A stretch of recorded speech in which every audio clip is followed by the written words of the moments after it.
Kali ini kita akan membahas anime di mana karakter utama memiliki kekuatan super atau mempunyai kemampuan yang hanya dimiliki oleh sebagian orang saja. Karakter anime yang memiliki kekuatan tersebut biasanya ada untuk memberantas kejahatan atau dihadapkan dengan para monster yang sulit ditahani oleh manusia biasa. Berikut adalah pembahasannya.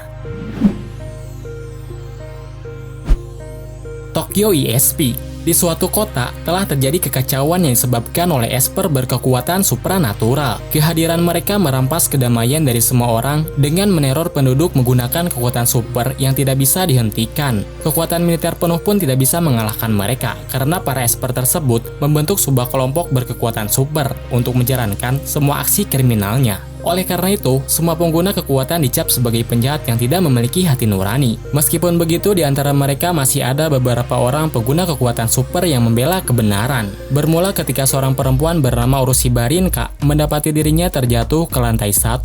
Dia terkejut setelah mengetahui bahwa dirinya bisa menembus benda apapun yang dia sentuh. Sedangkan kenalannya yang bernama Azuma Kyotaro bisa melakukan teleportasi dari suatu tempat ke tempat lain. Setelah dicermati baik-baik, ternyata kekuatan mereka itu berasal dari segerombolan ikan bercahaya yang mereka sebut keajaiban. Akibatnya, banyak sekali orang-orang merepotkan yang menyalahgunakan kekuatan tersebut. Untuk mengatasi permasalahan ini, Rinka dan Kyotaro memutuskan akan melawan mereka dan membela kebenaran. Charlotte. Dalam beberapa periode, sebuah komet melintasi bumi. Akibatnya, puluhan ribu remaja di seluruh dunia terkena penyakit yang memungkinkannya memiliki kemampuan khusus, seperti teleportasi, mengendalikan api, bahkan melintasi waktu. Karena itu sebagian besar dari mereka menderita karena menjadi kelinci percobaan bagi para ilmuwan. Berbagai macam cara telah mereka lalui agar bisa terbebas dari pengalaman mengerikan itu. Seperti kembali ke masa lalu secara terus-menerus untuk membawa perubahan ke masa depan. Namun, kemampuan tersebut sangatlah terbatas karena hanya bisa bertahan saat mereka masih remaja saja. Otosakayu adalah pemilik kemampuan mata yang dapat merampas kekuatan orang lain. Seseorang yang telah dirampas akan kehilangan kekuatan mereka. Pada awalnya dia tidak mengetahui potensi kekuatan yang dia miliki dan menyalahgunakannya untuk menyontek saat ujian. Hingga suatu hari terjadi sebuah insiden yang menyebabkan adik perempuannya tewas karena kekuatan miliknya. Kejadian tersebut membuatnya depresi dan untungnya dia memiliki teman perempuan bernama Naoto Mori yang selalu memperhatikannya dimanapun dia berada. Setelah memulihkan diri, Yu diberi solusi untuk merampas kekuatan milik kakaknya untuk kembali ke masa lalu dan menyelamatkan adik perempuannya. Meskipun dia telah berhasil, akan tetapi masih banyak orang terdekatnya mengalami nasib buruk. Yu pun berinisiatif akan merampas kekuatan di seluruh dunia agar insiden tersebut tidak terulangi kembali. Berbagai kekuatan telah dia rampas. Otosakayu kini telah menjadi manusia berkekuatan dewa yang tidak terkalahkan. Setelah merampas berbagai kemampuan di seluruh dunia, dia akhirnya merasakan efek samping, yaitu semakin hari ingatan miliknya semakin berkurang. Akan tetapi karena dukungan dari temannya sebelum dia berangkat, Yu berhasil kembali selamat dan menyelesaikan misinya untuk merampas seluruh kemampuan dari seluruh dunia. Gelai Penir. Kageya Shuichi adalah seorang pelajar teladan yang ditawari rekomendasi universitas lanjutan dari pihak sekolah. Akan tetapi, karena suatu alasan dia menolaknya dan pura-pura telah menemukan tujuan lain. Oleh karena itu, kesempatan tersebut diberikan kepada teman perempuannya. Ketika di kelas, dia merupakan orang sederhana yang tidak pernah macam-macam terhadap temannya. Seringkali dia meminjamkan tugas miliknya dan menuruti keinginan mereka dan selalu merendah. Namun, hari demi hari kehidupannya mulai berubah. Shuichi mulai menyadari ada yang aneh terhadap tubuhnya. Penciuman serta penglihatannya semakin lama semakin membaik, bahkan lebih tajam dari manusia biasa. Dia juga bisa berubah menjadi monster kuat kapanpun dia menginginkannya. Namun, karena dari awal dia merupakan orang yang tertutup, Shuichi pun berusaha menyembunyikan keberadaannya itu terhadap semua orang. Pada suatu hari dia menemukan seorang perempuan bernama Aoki Kreya yang terjebak di dalam bangunan tua ketika sedang terjadi kebakaran. Untuk menyelamatkan perempuan tersebut, mau tidak mau dia harus menggunakan kekuatan monsternya. Shuichi pun berubah menjadi monster yang berbentuk maskot dan menyelamatkan Kreya yang sedang pingsan. Setelah kejadian tersebut, Kreya menemuinya di sekolah dan mendekati Shuichi karena sangat tertarik terhadap manusia yang bisa berubah menjadi monster. Setelah diselidiki lebih lanjut, di luar sana ternyata banyak orang yang bisa berubah seperti Shuichi. Dan sejak saat itu, Shuichi dan Kreya bekerja sama untuk bertarung melawan mereka.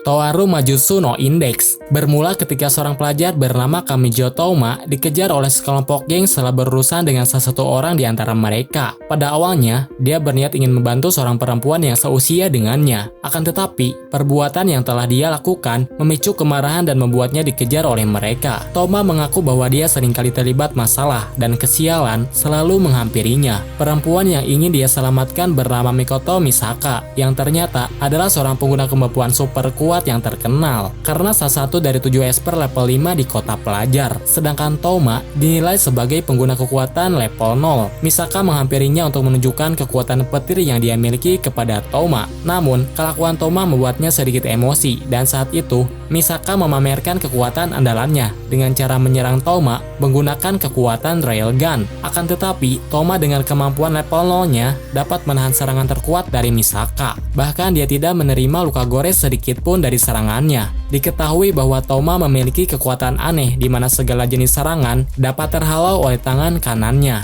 Setelah kejadian itu, mereka berdua menjadi tidak akur dan setiap kali bertemu, sering terjadi perselisihan di antara mereka. Di lain tempat, pertemuannya dengan Index membuatnya harus bertarung melawan penyihir yang mengincar ratusan ribu buku yang tertanam di dalam tubuh Index. Jika Noshi Haisa, waktu yang telah berlalu memang tidak bisa diulang kembali. Namun, ada sebuah rumor yang mengatakan bahwa seseorang dapat kembali ke masa lalu. Rumor tersebut menjadi perbincangan hangat di kalangan anak muda. Sebagian dari mereka berkeinginan untuk bisa kembali ke masa lalu. Seorang perempuan bernama Koyuki tidak mempercayai hal itu. Namun, di lubuk hati terdalamnya, dia sangat ingin kembali ke masa lalu untuk menjumpai kakaknya yang telah meninggal. Koyuki selalu menyalahkan diri sendiri dan beranggapan bahwa kakaknya itu meninggal karena kesalahannya. Pada suatu hari ketika Koyuki mengunjungi pemakaman kakaknya, dia bertemu dengan pria bernama Putin Wu dan Putin Victor yang sedang memburu monster. Koyuki kemudian bertanya-tanya tentang apa yang sedang mereka lakukan. Kemudian, Wu membuat alasan konyol untuk menyembunyikan kebenaran, sedangkan Victor menjawab dia dengan sejujurnya. Bahkan, dia juga memberitahu bahwa rumor yang sedang beredar adalah kenyataan. Dia berkata bahwa waktu akan kembali jika seseorang membuat permohonan di Menara Jam pada waktu tertentu. Tapi, kebenarannya adalah jika seseorang telah melakukan kesepakatan akan kehilangan waktu yang telah dia lalui. Seekor monster pemakan waktu yang disebut sebagai horolog akan mencuri waktu mereka. Wu dan Victor adalah seorang pemburu horolog. Victor memiliki kemampuan untuk mengendalikan aliran waktu. Dia juga bisa meningkatkan kecepatan serangan hingga 10 mah. Sedangkan Wu adalah pengguna pedang yang cukup handal. Mereka berdua bekerja sama ketika bertarung, sehingga kekuatan tempurnya menjadi lebih kuat.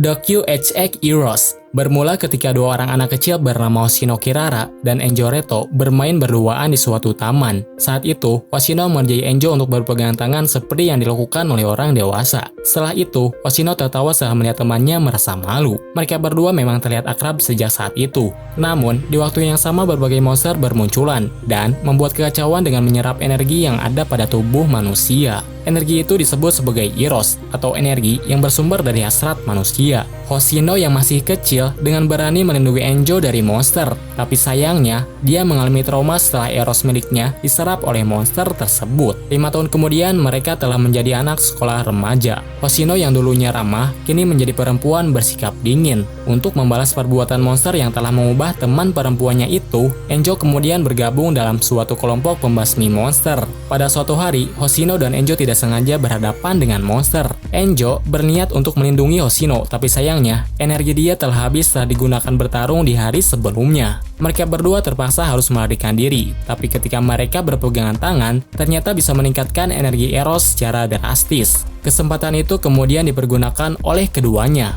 untuk membasmi monster yang sedang mereka hadapi. Dakara Bokuwa Hagadekinai bercerita tentang seorang pelajar bernama Kaga Ryosuke yang hidup sendirian karena orang tuanya bekerja di luar negeri. Dia memiliki teman masa kecil perempuan yang akrab dan menerima dia apa adanya. Namun, karena dia seorang maniak, dia dinilai sebagai orang yang menjijikan oleh temannya dan adik kelasnya sendiri. Meskipun begitu, dia tetap mempertahankan kepribadiannya dan telah menjadi bagian dirinya yang sulit untuk dirubah. Pada suatu ketika dia bertemu dengan perempuan berambut merah di depan halaman rumahnya. Perempuan itu bernama Lisara. Dia mengklaim bahwa dirinya adalah dewa kematian yang tengah mencari seorang pahlawan yang memiliki energi sangat besar. Ryosuke menawarkan bantuan dengan mengajaknya memasuki rumah untuk berteduh dari hujan. Lisara menerima tawaran itu, dan setelah beberapa saat kemudian, dia pun menunjukkan sosok aslinya kepada Ryosuke. Perempuan itu menanamkan pedang miliknya kepada Ryosuke untuk menjalin kontrak sementara agar energi miliknya tetap stabil. Pada awalnya dia mendeteksi kekuatan Ryosuke yang hasilnya sangat lemah, akan tetapi setelah Ryosuke melakukan kontak dengannya, energi miliknya meningkat dengan drastis, sehingga Lisara terkejut terhadapnya. Beberapa saat kemudian makhluk misterius menyerang mereka. Sebagai salah satu Shinigami, Lisara sebenarnya dapat mengalahkan makhluk itu dengan mudah. Namun, karena energi miliknya semakin menipis, dia pun terpaksa harus menggunakan energi milik Ryosuke yang selalu meningkat drastis setelah melakukan kontak fisik dengannya. Eleven Eyes. Seorang anak remaja bernama Satsuki Kakeru memiliki kekuatan tersembunyi yang tertanam sejak dia masih anak-anak. Kekuatan tersebut sepertinya didapatkan ketika dia dan kakak perempuannya tertusuk oleh rantai saat kakaknya mencoba untuk bunuh diri. Kejadian tersebut menyebabkan mata sebelah kanan Kakeru tidak bisa dipakai melihat. Oleh karena itu, Kakeru memakai penutup mata untuk menghindari tatapan orang lain dan juga untuk menyembunyikan warna matanya yang mencolok. Kakeru mempunyai teman perempuan bernama Yuka yang sudah menemaninya sejak mereka masih kecil. Yuka berasal dari panti asuhan yang sama dengannya. Oleh karena itu, trauma dan kehidupan hampa yang dialami oleh Kakeru dapat terlewati, dan sejak saat itu, Kakeru memutuskan akan selalu melindunginya. Pada suatu hari, secara tiba-tiba mereka terseret ke dalam dimensi lain, suatu dimensi yang dikuasai oleh para monster yang mereka sebut sebagai Oni. Mata kanan Kakeru bereaksi terhadap dimensi tersebut, namun pada saat itu dia tidak memiliki kemampuan untuk bertarung. Untungnya dia diselamatkan oleh seorang perempuan yang ternyata merupakan kakak kelasnya di sekolah. Dia bisa bertarung menggunakan pedang dan mengendalikan kekuatan dengan sempurna. Sedangkan Kakeru masih berusaha berlatih untuk membangkitkan kekuatan dia yang ditakuti oleh para Oni. Choyu Sekai. Berlatar di dunia di mana kehidupan semua orang terancam bahaya karena serangan yang diakibatkan oleh monster. Monster raksasa yang disebut sebagai Desetzer seringkali muncul tanpa ada peringatan sebelumnya. Oleh karena itu, berbagai kelompok berkemampuan khusus bersatu untuk mengatasinya. Kelompok pembasmi ini dibagi menjadi dua jenis, yaitu Blade dan Saber, tergantung dari senjata apa yang mereka kuasai. Bercerita tentang seorang pelajar bernama Noi. Dia merupakan penggemar berat terhadap kelompok berkemampuan khusus. Meskipun dia lemah, namun dia tidak takut terhadap Desetzer dan bermimpi untuk menjadi salah satu bagian di antara Blade dan Saber. Pada suatu hari, dia bertemu dengan seorang murid pindahan perempuan bernama Motis, seorang perempuan yang menarik perhatian karena penampilannya. Selain itu, Motis sebenarnya adalah anggota Blade berkemampuan khusus yang menyembunyikan keberadaannya. Kebenaran tentang dunia terungkap setelah salah satu Blade membocorkan fakta bahwa dunia tempat mereka tinggal adalah sebuah game. Noi dan semua orang yang tinggal di sana adalah NPC yang terdiri dari sekumpulan data, sedangkan Saber dan Blade adalah pemain yang hidup di dunia nyata. Ketika Noi terpojok oleh seorang pemain yang ingin membunuhnya, tiba-tiba saja dia mendapatkan kekuatan misterius dan mampu mengalahkan seorang Blade berpengalaman. Setelah mengalahkan Blade tersebut, dia kemudian mendapatkan semua fitur seperti yang dimiliki oleh para pemain. Setelah mengetahui kebenaran ini, Motis pun tidak bisa membantahnya. Tapi, meskipun Noi adalah NPC, Motis masih menganggap Noi sebagai temannya. Gujo no Magmel berawal ketika sebuah benua baru tiba-tiba muncul di bumi. Di dalam benua tersebut penuh dengan berbagai spesies hewan, tumbuhan, dan berbagai mineral yang sangat berharga. Benua yang dipenuhi oleh potensi dan misteri itu kemudian diberi nama Magmel. Setelah kemunculannya menggemparkan seluruh dunia, semua orang dari berbagai wilayah berbondong-bondong menjadi penjelajah di Magmel. Namun, kebanyakan dari mereka tidak bisa kembali dengan selamat. Meskipun begitu, di antara mereka terdapat seseorang yang mampu menaklukkan benua tersebut. Inyo adalah seorang penyelamat berkemampuan super yang bertugas mengurus berbagai masalah yang terjadi di Magmel. Ditemani oleh rekannya yang bernama Zero, dia seringkali mendapatkan pekerjaan yang sulit, bahkan mustahil dilakukan oleh manusia biasa. Di dalam kawasan Magmel, banyak sekali hewan buas raksasa dan tumbuhan beracun yang mengancam para penjelajah. Namun, hal tersebut bukanlah hal yang paling ditakuti. Magmel menjadi sangat berbahaya ketika seorang penjelajah berubah menjadi manusia yang haus akan kekuasaan dan melakukan semua cara untuk mendapatkan apa yang mereka inginkan di sana. Sebagai seorang penyelamat yang dijuluki sebagai Laktor, Inyo memiliki kemampuan khusus yang memungkinkannya bisa mengendalikan dan menciptakan berbagai objek sesuka hatinya, serta kemampuan fisik di atas rata-rata membuat dia menjadi salah satu orang terkuat yang bisa menaklukkan wilayah Magmel.